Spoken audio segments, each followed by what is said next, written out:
Salut! Qu'est-ce que tu fais? Rien du tout. Je me demandais ce que j'allais porter ce week-end. Viens avec moi. Faut vraiment que tu vois ça. J'ai sollicité une réunion extraordinaire des Warblers. Oh, ça a l'air sérieux.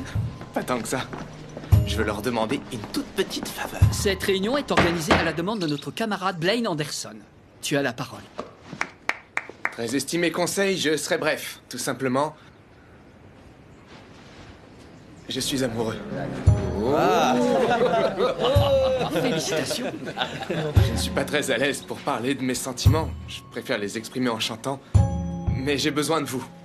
Voilà pourquoi je sollicite l'aide des Warblers pour chanter une sérénade à l'élu de mon cœur. En dehors du lycée.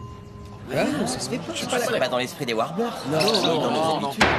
Je suis conscient que ma requête est assez inhabituelle. Les Warblers ne se sont pas produits dans un cadre non officiel depuis 1927, quand le Spirit of Saint-Louis a dépassé le tarmac et foncé sur les Warblers qui a interprété avec enthousiasme Bienvenue dans l'Ohio, Aigle solitaire. À mon avis, ta requête est irrecevable. Je crois profondément que notre réticence à nous produire en public a failli nous coûter la sélection régionale. Attention à pas devenir des oiseaux de porcelaine Non, enfermés pas trop dans loin. une cage dorée.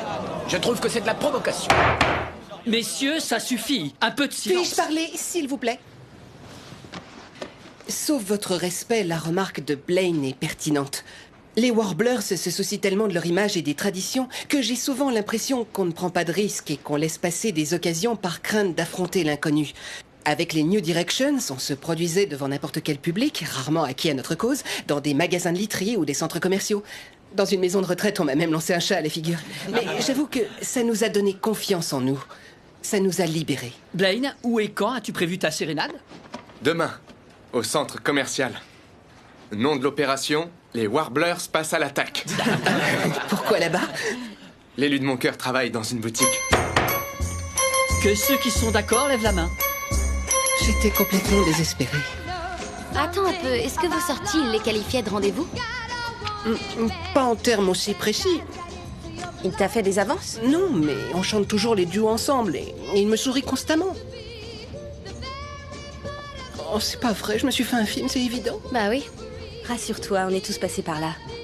Du moins, moi, j'y suis passée avec toi. je sais exactement de quoi tu parles. Seulement si Finn croit qu'il va sortir de ma vie comme ça, il se trompe. Demain, j'irai à son stand de bisous avec un billet de 100 $. Et comme il pourra pas me rendre la monnaie, il sera bien obligé de m'embrasser 100 fois. Et quand ses lèvres toucheront les miennes, je sais qu'il me reviendra. On est là pour donner des conseils à Kurt, t'as pas oublié? Non. T'iras au centre commercial faire la sérénade? Tu crois qu'il faut? Va voir ton rival, tu sauras de quoi il a l'air. Rachel et toi, vous aimez beaucoup trop les garçons. Prenez exemple sur moi.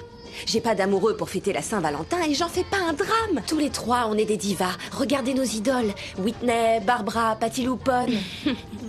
Elles étaient célibataires quand elles sont devenues des stars. Leur souffrance et leur solitude, elles les ont mises dans leur musique. Les gens s'y sont reconnus. Un jour ou l'autre, tout le monde se sent seul. Elles sont devenues des légendes en exploitant leurs blessures. Pourquoi j'y avais encore jamais pensé? Quelquefois, on est forcé de choisir entre l'amour et sa carrière, et j'en suis finalement arrivée à la conclusion qu'on a tous besoin de voler en solo quelque temps. C'est sympa d'être avec des filles, ça change. Oh. Allez, pousse-toi. Allez, chatouille.